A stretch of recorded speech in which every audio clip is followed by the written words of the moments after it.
I'm Joe. And I'm Ryan, and welcome to the Budget Bros podcast. We've set out to make something different. Our goal is to reinvent the meaning of the word budget and to help you achieve a quality life without feeling like you're really giving anything up. We share our mindset, give you the tips, tricks, and techniques that we use ourselves. We do the legwork and give you the very best of everything we find. Get ready. The podcast starts right now.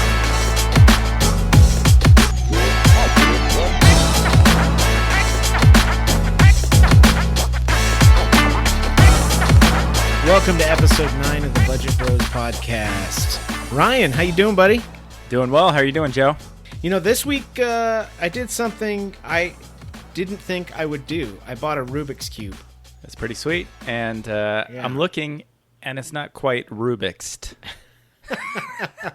This is like the off-brand $3, bought it on Amazon. Hey, I had to get a deal, right? Because a regular Rubik's Cube is $10. I'm not going to pay $10 for no... square. See, but with movable pieces. But what's different about that Rubik's Cube is why are all of the colors black on the inside, but then like highlighted blue and yellow? I think it's supposed to be like a grip, and you can't change the colors. Oh, like you can't peel the little sticker off? Yeah, you can't. Yeah, exactly. You can't move the stickers on the Rubik's Cube. That's actually the only way I ever solved a Rubik's Cube as a child. You just tell me you were not a sticker puller. Hey man, I tried for hours, and you just peel it and boom, done. In the Rubik's Society, they'd be very upset with you about that. Well, if we have any Rubik's Society listeners, please don't come looking for me. You know, it's been a bit of a roller coaster this week for us trying to put this show together. I'm going to let the audience in on a little behind the scenes Budget Bro secret. We usually, whenever we have a guest on, we like to record the guest portion first, then we'll do the intro and then the conclusion. So we started this week's episode thinking we were going to do a part 2 on credit cards. But now, after listening to the interview and really pulling some of the things that we really enjoyed out of the interview, everything's changed. Back to the drawing board, Joe. Yeah, it's a good thing we record the interview first, because when we make decisions like that, it totally completely changes the structure of the show. We started with credit cards part 2, but we ended up with our money saving mindset. This is something we talked about in episode 1. It's a lot of information to really try to condense and even try to figure out ourselves. How do we make a show about our money saving mindset? It's a show about nothing. Yeah, that show did pretty well. But, thinking about our money-saving mindset, talking about future episodes, I was talking to a friend recently, and he said, you guys are called the Budget Bros, right? And I said, yeah. And he said, how come you guys haven't done an episode on budgeting yet? I said, well, that's a great question. Go ahead and email us at budgetbrospodcast@gmail.com. Attention, Joe, and he'll be right on writing those show notes for us. Well, it's a good thing you brought that up, because we are working on our anniversary episode. Episode 10 is going to be all about budgeting. So we're finally going to talk about the name of the show. We got some really cool stuff lined up. We hope you can definitely make sure to check out that podcast. The way we tried to structure our podcast is take all of these different subjects on saving money and budgeting and make it fun. We don't want to sound too dry or put anybody to sleep. I think they have podcasts just for that purpose, and we hope that nobody's using our podcast for that purpose. If you are, wake up. Yeah, we just need to start yelling in the middle of our podcast. We got some good stuff. What we're going to do for episode 10 is invite our wives in again and talk about how we've built a budget as a team, husband and wife, and I think that's really important. But when it comes down to it, it really is a mindset.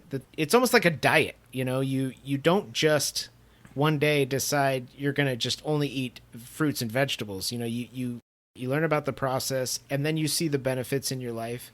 And then, when you really put it into action, you see what all that stuff can do. And so we have 6 things that we're going to talk about on today's episode that are all about the money-saving mindset.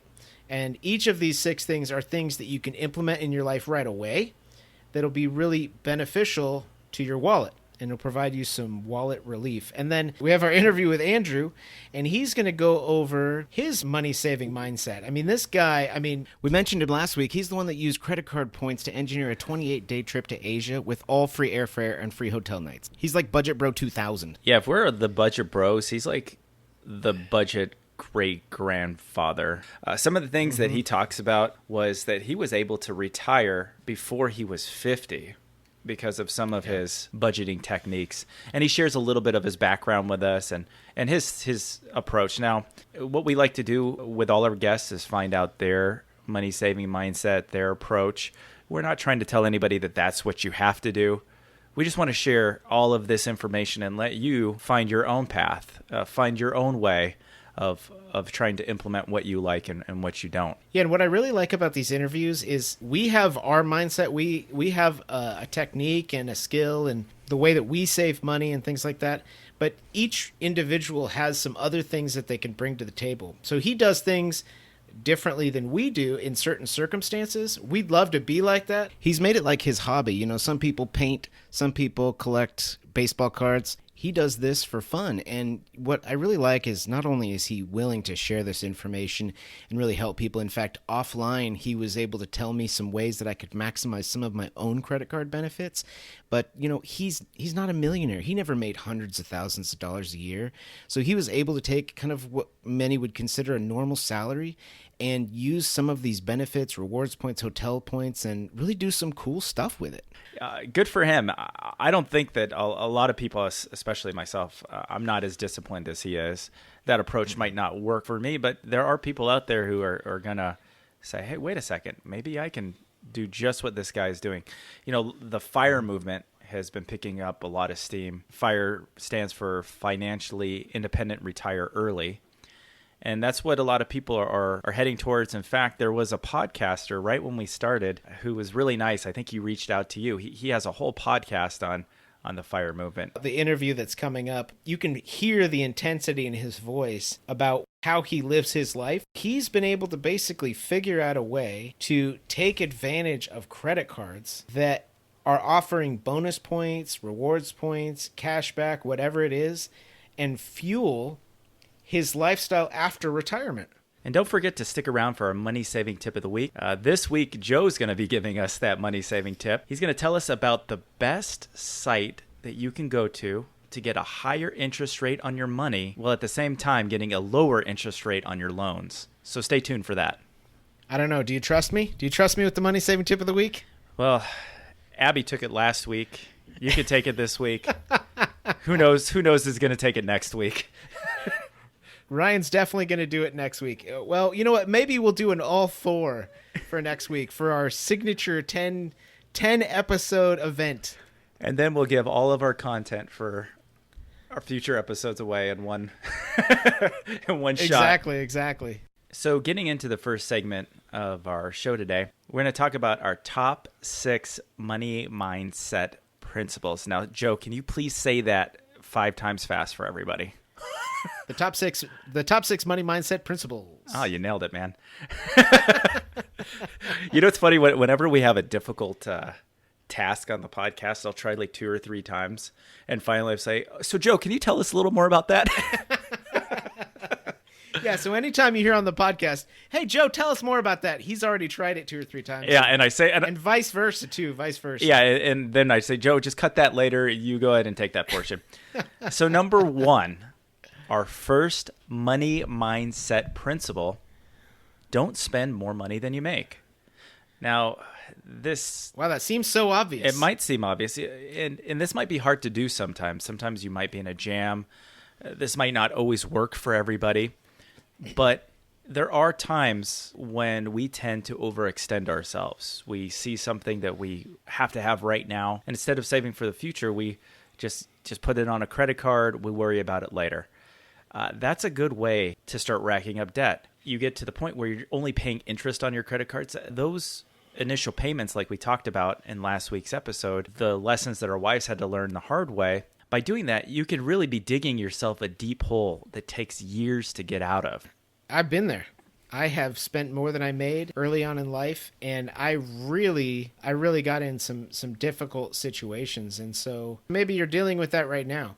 It doesn't mean it can't change. Try to get to that point where you're spending less than you make. Can you tell our listeners a time when you bought something that you really regretted? You knew exactly the next day, why did I do that? I think we've all had those moments where we overextended ourselves, and at the moment it sounded like it was going to be a great purchase, but came back and really hurt later.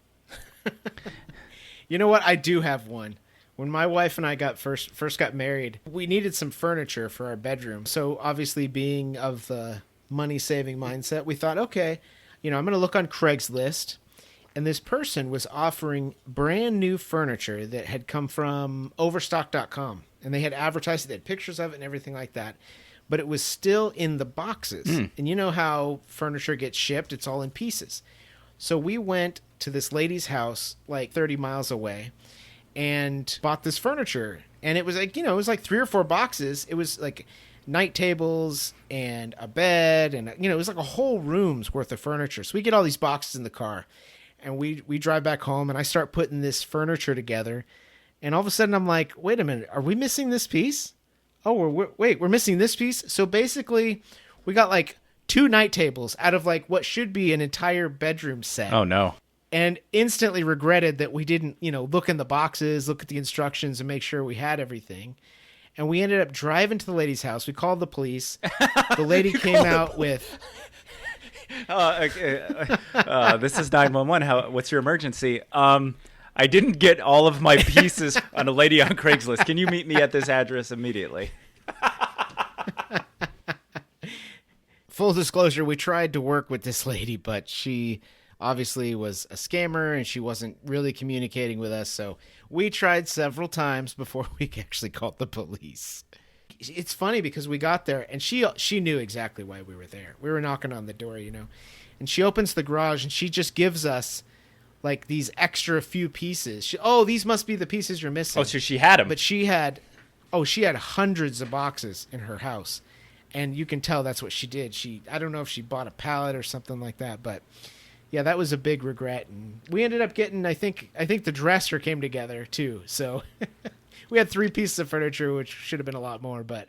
This was years ago, and at the time, my wife and I, we were struggling a little bit, but the Nintendo Wii came out, and I got caught up in this frenzy that I had to have a Nintendo Wii, so much so that I would show up at Target before they opened every morning and wait with like the 3 or 4 other people. The ones with the calculator watch? Yeah. So we all kind of knew when you'd walk up, you wouldn't really want to look each other in the eye because you were all going to be racing to the back of the store for the same product. This happened for weeks, and I got in this frenzy that I had to have a Nintendo Wii. And by the time I got it and the price I ended up paying for it, I deeply regretted it immediately, especially when we didn't have all of that extra money to spend on that stuff. When you're first married and setting up a life, you're on a budget, and something like $300, $250 that could really set you over. So that's what we're really talking about with our first step. Really think about things before you buy them. Number 2 of our 6 money-saving mindset principles also sounds really simple. And it is. It's regularly review your budget. Even if you're not someone that looks at and makes a spreadsheet and calculates their budget and all that stuff, that's fine. What we're talking about here is looking at your statements, looking at your insurance, looking at what you're spending, and seeing if you can get it for less. For instance, we had an episode recently about cell phones. Could you be paying less for the same cell phone, for the same service, whatever, with a different company? Could you be paying a little bit less for that? Could you be paying a little bit less for your insurance? Are you paying things like credit card fees or other fees on other services by paying late? Review what you have in that moment, just to see if you can save some money. Yeah, and if you're not a spreadsheeter like Joe, and spreadsheeter, if you're not huge into making 1,000 spreadsheets like Joe is, or like our guest later is going to let you know that he's also in Joe's club. I don't know if you guys get a secret decoder ring or whatever, but there's apps now that can do all of that for you. Like one thing that we utilize is Mint. It has all of our accounts there. You can check your spending. It breaks it down into pie charts. And then sometimes we'll take out even a pen and paper and highlight which areas that we think that we can improve on that we can get our bills lowered. And just from time to time, continually checking in there to make sure that you're not frivolously spending your hard-earned money. We recommend doing this at least every 3 months. But if this is something you haven't done, do it tonight. After you listen to this podcast, review what you can save, see what other options are available, search it online, whatever you've got to do, and please let us know how much you're able to save. Send us an email to budgetbrospodcast@gmail.com, or just go to our website, Budget Bros Podcast, and go down to the bottom of the page. You can send us a message. So our third money-saving mindset principle is don't increase your spending with increased income. A lot of times people say you spend as much money as you make. I've heard this a lot over the years. My wife and I early on decided that we weren't going to do this. Now, obviously, some of our comforts have gone up with our increased income, but if we want to make a pretty large purchase, we'll always ask each other, hey, is it okay if I buy this? What do you think about this purchase? We'll sit down and talk about it. Because years ago, I used to have to call my wife and say, hey, Lucy, I really want to buy this. Do we have enough money in our account to buy this? And usually the answer was no. We kind of stayed along that mindset, which has allowed us to save as we've been able to increase our income. That leads right into our fourth money-saving mindset principle, which is the 48-3 rule. We recently made a video about this. You can check it out on our TikTok page or our Instagram page at Budget Bros Podcast. But it means that when you're going to make a purchase on something that is outside of your normal purchases, like your normal monthly bills or groceries or things like that, you stop and you wait 48 hours. This gives you time to decide whether this is something that you really need. And so you ask yourself 3 questions. Do I need it? Can I afford it? And will this add value to my life? Oftentimes it's interesting because that third question of adding value is really kind of one of the more interesting ones, and probably the one where people actually decide whether they need that item or not. And you'd be surprised how 48 hours, giving yourself that time, you may not even want it after 48 hours. And so you're saving money by not spending money, and it can be a great way to just add some extra dollars into your savings account. I was thinking about what do I really need, what brings value to my life. At one point in our lives, my wife and I had gotten down to 4 suitcases with all of our belongings when we went to Nepal, and we're planning on being there for a long time. It was kind of hard to choose. She had 2 bags and I had 2 bags. What were the most important things to me? And it was really a liberating feeling getting rid of all that other stuff, all of the stuff that you think that you need and you think that is going to make you happy. At the end of the day, some of my most valued things were like my phone and my iPad and all of these, some items of clothing that I really liked. But honestly, there's not that much that I had to have. Yeah, when you start putting this into practice, you start looking around at the things that are already in your home, and you start thinking, does this add value to my life? Does this fan give me any value? Well, yeah, it keeps me cool. So yeah, I'll keep it. But what about this lamp that I don't use? Let's get rid of it. Let's sell it. Let's, capitalize on that. So it's a really interesting way to just start to encourage that process of saving money by not spending it. With that 48-3 rule, you really are the only one that can answer that question for yourself. So, different people value different things. And just because you're waiting 48 hours doesn't mean you're not going to get that item. And so you can tell yourself that. Say, hey, this is just me taking a breather, taking a relaxing moment to just make sure that this is going to be something that I can incorporate into my lifestyle that's really worth it. And we're not talking about little $2 or $3 items. We're talking about items that are a little larger. Now, if you pick up a pack of gum and you wait 48 hours, you're never going to buy a pack of gum. So let's be real here. My wife and I used to do this a lot, especially with Amazon.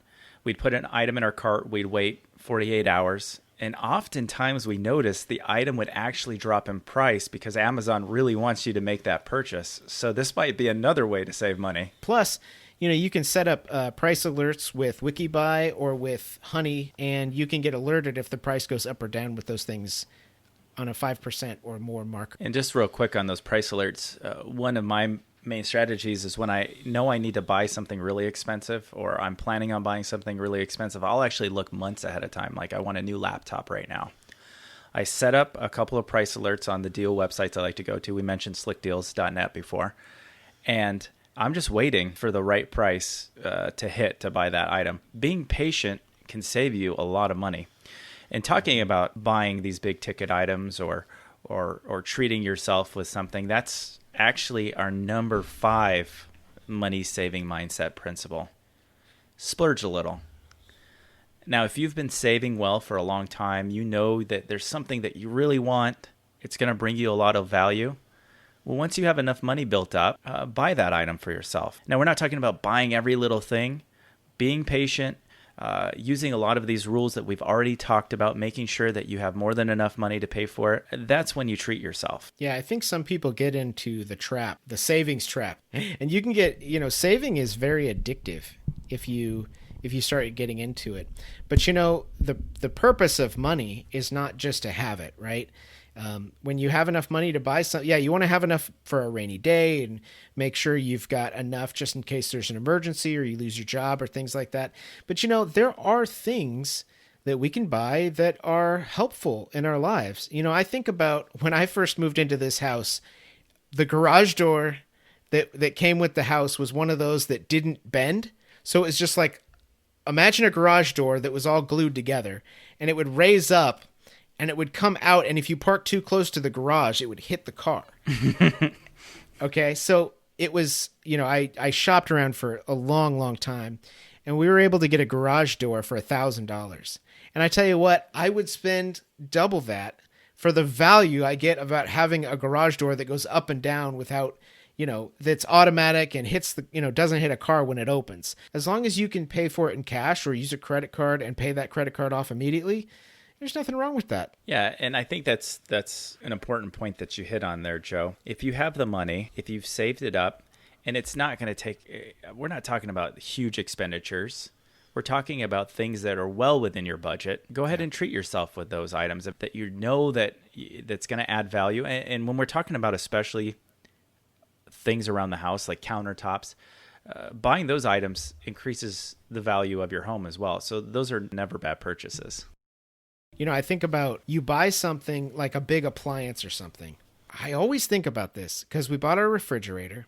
We got like the floor model and they slashed the price, I think 20% because it had a dent in the back of it, which you don't even see. I think it was on sale for like $1,000 and I got it for like $600. But I always look at appliances or big purchase items, washers, dryers, things like that. And I think, would I pay now the extra $200 that it would have been to get the upgraded model? Are there some features that I just wish that I had that I should have just shelled out that extra money for? Think long term. We want to buy high quality items that are going to last a long time. I tell you what, I will never buy a car with windows that are not automatic. I will never buy a car that does not have air conditioning. There are certain things I'm always going to shell out the extra money for. Funny that you're talking about shelling out the extra money. Just this week, we're grading in the addition that we had on our porch. Nice. And I was looking for hours and hours on which screen doors to buy on Home Depot. I'm trying to find the ones that are going to last the longest, but the best value for the price. And that's what's exactly what you're talking about there. I could go out there and get those $60 screen doors. They're going to blow over in the wind, and I'll be paying another $60 in 6 months. So being smart about your purchases, and that's all has to do with our money saving mindset. So what about our last item there, Joe? So the last thing is to not spend your windfalls. What I'm talking about is you getting a large sum of money at one time and not spending it. So these windfalls can be like a catalyst to helping you protect your financial future going forward. Say you fill out your tax returns, you found out that you overpaid taxes by $5,000. Just because you're getting $5,000, what we're saying is don't go and spend that $5,000 immediately on something that you want.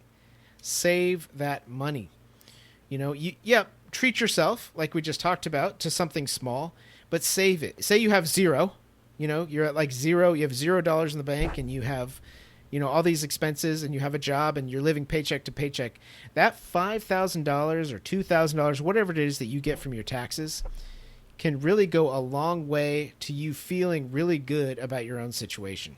Advertisers, you will notice right around tax time, really boost their advertising. In fact, they'll tell you, come in with your, your check from the government and buy a couch. What? No, save it. Yeah, I think some people, as soon as they see how much money they're getting back on their taxes, they think, "Oh, that's all free money. Let's spend that all on a vacation, furniture, a car." Well, maybe you could spend a little bit of it on some of those items. Well, probably not a car, but you could take a smaller vacation, or just always have the mindset to try to save some, maybe half. You want to make sure that you're able to use those windfalls to benefit you and your family in the future. Now, I'm not saying if you have debt, you shouldn't pay it off with that. If you have some debt, like a credit card debt or something like that, that you've accumulated, that would be a great time to use that for that. Provide yourself with that financial relief. Give yourself some space between, you and that debt. That will really go a long way as well.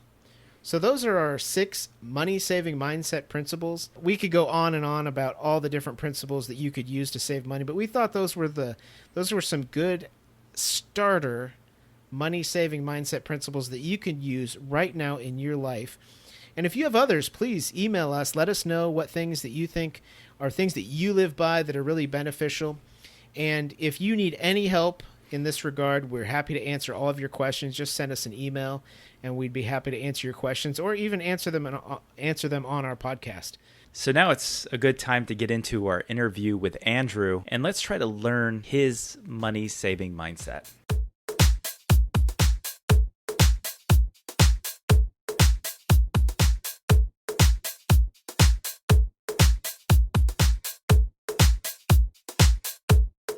Well, we're really happy to have Andrew on the show today. He is a credit card expert, but he's also going to talk about his money-saving mindset. It's the same kind of mindset we talk about. He's going from his childhood up until today and all the things that have led up to him being able to save more money, spend less money, and really utilize the points, features, benefits that credit cards offer. Now, he's going to be talking about credit cards in depth a little bit. So what he wants to do is make sure that you know that when you get a credit card, you should always pay your balance in full. You should be organized and disciplined when you're planning any kind of trip and using your rewards points. You want to know that your credit score could take a hit, and it can be affected by applying for multiple credit cards or even one credit card. And that you want to make sure you're not going to be applying for your first home loan, or that you need some kind of reason for your credit to be super clean. So with all that out of the way, let's introduce our guest. So we're happy to have Andrew as a guest on our show today. So welcome, Andrew. Thanks, Ryan. Good to be with you and Joe today. I really enjoyed last week's podcast. But maybe we could start this way. Could you just tell us, how many credit cards do you have? A lot. 30 or 40 open, I don't know. I have a 12-pack beer case, 12-pack, half full. Yeah. It's just stacked, one on top of the other, half full. It probably has 300 dead credit cards in it. Wow. I'm probably approaching, 400 lifetime or something. I don't know. So you know what you're doing. I mean, for our listeners, Andrew knows what he's doing. He's had over 400 credit cards in his life, and currently active and open credit cards. He doesn't even know how many he has. Yeah, that doesn't sound like I know what I do. Oh yeah, and the 400 are me and my wife. So yes. How do you keep record of all that? Because how do you manage 30 or 40 credit cards? I think I'm kind of like you, Joe. I'm big on spreadsheets. So back in the day, I would actually keep a spreadsheet tab for each card and keep track of all of the expenses for that card and the due dates, etc. for that card. In modern times, I've gotten a little lazy, and I'll just throw all of those card information in one tab on a spreadsheet. So where do you go to find all of these credit card deals? Creditcards.com, frequent flyer websites like frugaltravelguy.com, my friend's website, renespoints.com. I'll almost go the reverse search by bank as well. Could you just tell us a little bit about your own background and your money-saving mindset? My father worked for a factory that laid him off nearly every summer for a lot of my growing up years. So see him do various odd jobs and things just to be able to make ends meet during those unemployment times. I really appreciated those lessons of resourcefulness. My dad and I, we did things like built a 2.5 car garage, just the two of us. My parents really weren't in a position to buy us a lot of things, and I'm glad that they didn't retrospectively, because they really taught us to enjoy the satisfaction we would get from earning things ourselves. And then also the fact that you would take care of those things and make them last longer. They would give us projects that we could earn money with. My dad actually made a bunch of plans on how we could use pallet lumber that he would bring home from the factory, and we could tear that wood apart and reform it to be dog houses. So whenever we wanted something, my parents would say to us, well, how many dog houses are you going to have to make to get that? I still remember to this day that I wanted this cool calculator watch that cost a little over $100. So my parents said to me, well, you can get that. You're just going to have to go make 3 dog houses. And I did. Wow, your first micro company doghouse building business for profit at 8 years old. That's amazing. So who do you think had the biggest impact on your money saving mindset? I would probably have to go back and credit it to my mom's good organization skills that she passed on to me. She was the one that always made ends meet on the budget and really taught us to be organized. So that way, whatever challenge you're faced with, at least you're facing that challenge with a good tool set. She really taught me to be a good planner, and I think probably I've taken the planning even past what my parents, may have done. Well, it's interesting that you mentioned that, because both Ryan and I kind of credit our mothers, and then you go and credit your mother. Everybody credits their mom. My mom has containers to hold her containers. So tell us a little bit about your previous work experience then.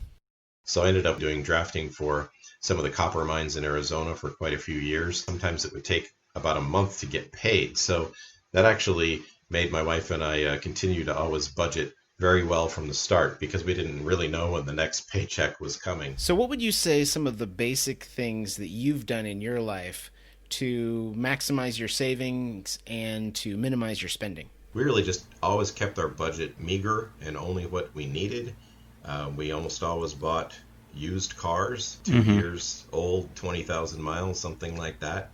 They have plenty of life left in them, and you're not paying a lot of depreciation. Over time, we're able to save enough money to buy an acre lot. Ended up getting to draft my own house plans. So we kind of acted as our own contractor, built the house, and ended up continuing to save. That is such good stuff. But what about when things, when they got tough financially? There were some economic downturns where it was really good to have taken advantage of the opportunities that you had financially when you have them and save for a rainy day. We were able to, even on unemployment, take a year off and go and travel and take our first trip to China on points that we had saved. People might think you need to be a millionaire to do this. What kind of income were you working with all this? I don't think I've ever made more than, I had a few good years. Most of the time it was a lot less, 40, 50, but it's just what you consistently do and sock away, right? Then you get to a point where you get enough money that it can work for you. I'm definitely where I'm at now from having a good financial start of the first 12 years of marriage, low, expenses. I mean, for people just starting off on their own when they got to support themselves, that's a good piece of advice. Find a living situation that is as cheap as possible, especially while you need, first married or you're trying to be in money saving mode. Yeah, I really like that, Andrew, because you don't need a 6-figure income to start saving. You can start saving at any income level. It's just a matter of starting. So, Andrew, by keeping your expenses low and developing good saving habits, you mentioned to us in the beginning of this show that you've been semi-retired for some time. At what age were you able to semi-retire? I was about 49 and a half. Yeah, this episode has really been all about that money-saving mindset. And it sounds like you've been able to do a lot of the things that people strive to do. Retire early, pay off your house early. Over the years, taking advantage of the corporate 401k policies, always at least as a minimum, contributing as much as the company would directly match, because when you do that, you're doubling your money, so you pretty much can't lose. By doing that, we were able to save up enough to put a down payment down on a few rental properties. So ultimately, that ended up helping us to semi-retire at least. So I actually still have loans on the rental properties, but that turns out to be the ideal situation, to actually owe money on a rental property, but to pay off the majority of your main home. because you really don't have much deduction there, but everything's deductible on a rental property. Andrew, thank you so much for sharing your money-saving mindset. We'd now like to transition into credit cards. Now, we know you're very good at working with them and getting the most bang for your buck with them. So what are some easy strategies that our listeners could use to utilize points and cash back for travel? Well, a goal that's worked well for us is to plan a big international trip of about 2 to 4 weeks in length, and to do that every 2 years, and usually to do it in the fall, because the fall just turns out to be the best off-season time to travel. We primarily only open new cards prior to or during that period of 2 years leading up to a trip that will give the bonuses that will directly help us to achieve the goal of that trip. It takes a lot of points to get to another continent, so when you do travel internationally, you want to do your best to fully explore the highlights of that region while you're there. Especially after last week's episode, people want to know exactly what credit card should they go out and apply for. So when people ask me which card to get, I say that depends. Where do you want to go? The first step for me is to actually sit down at the computer and do a dry run. Where you want to go? Which airline flies that route? Or maybe which one of their partners flies it if they don't fly there? I'm always looking for nice, smooth flights, non-stops from here to here, so I don't have to spend 26 hours connecting through 3 airports to get there. You really want your travel to be smooth, because then it's going to be a lot more enjoyable. Go and do searches on each airline's website where you think you want to fly, and see if the mileage-based ticket is actually there. Is it there in the season you want to travel? How much is it for coach and for business class? You want to make sure that the award's going to actually be there for you to redeem before you even bother getting that credit card or collecting those points. Yeah, 100%. So we like to share different tools and tricks that we found along the way. What websites do you use?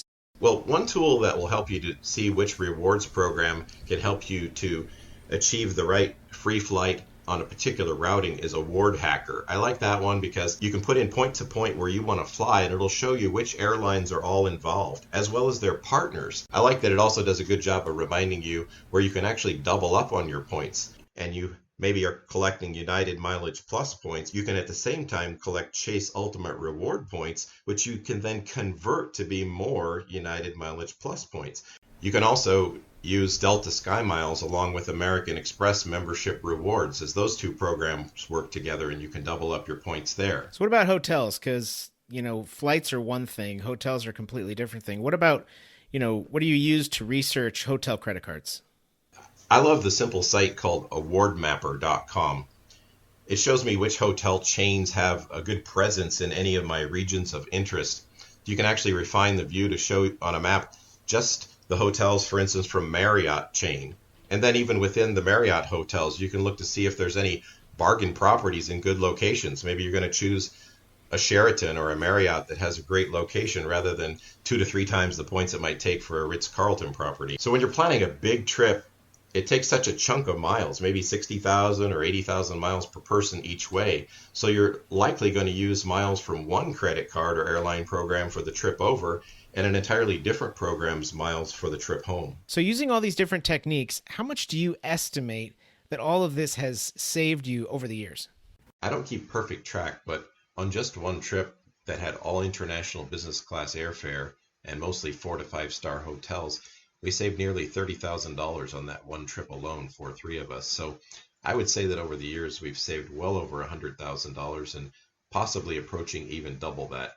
If somebody wanted to get into this and they wanted it to be simplified, how many credit cards do you think is enough where the average Joe could manage? No pun intended. No pun intended, yeah. The average Ryan. I would think 2 or 3 cards.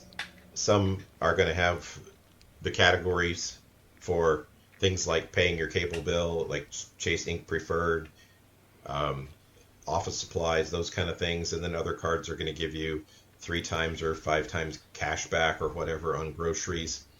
But if you just had to pick one card, my overall advice to people would be to pick something like a Chase Ultimate Rewards or Citi Thank You Premier card, Citi Thank You Premium card, that has flexible points that can be pushed toward airlines or hotels or gift cards or cash back, flexibility for whatever people might need. Boy, thanks for sharing those really great tips, Andrew. Now, I know you probably have to go fill out a credit card application or something like that right now. Yeah, no doubt. We really appreciate you coming on and sharing all these awesome tips with us today. You're welcome. My pleasure. And I sure hope that some of your listeners can benefit and have some great trips like my wife and I have enjoyed. Well, I'm sure that'll be the case. Yeah, we really appreciate it. And now Joe's going to give us our money-saving tip of the week. So this week's money-saving tip of the week is actually a website called bestcashcow.com. Now, if you visit this website, you're going to be like, what is this hokey-looking, funky website? We're not sponsored by them or anything like that, but I like them in part because credit unions and banks can actually go directly to their website to input their rates and their services and things like that. So you're getting really good source information. And so if you go to bestcashcow.com, there's actually a menu. That's the best place to start. And you'll see all the different things that you can get higher or lower rates on. You'll see loans, credit cards, mortgages, CDs, things like that. And really the place where they really shine is for CDs. And so you can actually search local places that you can buy CDs, savings accounts, things like that. You can also check out loan rates. And on the very front page, you'll notice that you can just put in your zip code, and it will automatically tell you the best rates that are available in your area. So go ahead and check out bestcashcow.com and let us know in the show notes what you think about it and if you find something good. Yeah, I'm actually looking at the website right now. I know it looks like a 4-year-old made it, doesn't it? Well, I think the logo is kind of cool. But no, actually, I'm finding a lot of good information here. This is actually something brand new to me. I'm definitely going to share this with Lucy. I think that we'll be able to utilize this. Thanks a lot, Joe. What this website lacks in simplicity, it really comes through on content. And so, for instance, I just very quickly put in my zip code and looked at interest rates on conforming 30-year mortgages, which a lot of people are focused on right now. I found average rates of 3.13%, and it will take you through this list of the different rates. And now a lot of these websites that you go to want you to put in all this information. They want all this personal information about you. What I love about this website is it just gives you the data right away. All they need is a zip code, and you get interest rates right up front. So there's some great deals out there. People just don't know where to go, and they don't want the complicated stuff. This is easy and quick. Yeah, I really like that aspect about this website because I don't know about all of our listeners, but anytime I go to a website and then this huge dialogue box pops up and I have to, put the street that I grew up on and my mother's sister's maiden's name, which would be my mother's maiden's name. When I have to just fill out tons and tons of information, instantly regretting that decision because I know that my email is going to be flooded with all this junk mail. One more thing I just quickly want to point out about this website, because we're talking about credit cards today, if you scroll down to the bottom of the page, they have something called the Credit Card Maximizer. And so what this allows you to do is put in what you want. Like you want cash back, rewards points, you want to stay in hotels. You can actually type in how much you spend, and it will tell you exactly how much you can earn and the best credit cards to get for that. Well, that actually wraps everything up perfectly from today's credit card, non-credit card, money-saving mindset episode. Look at how you put a nice little bow on that, Joe.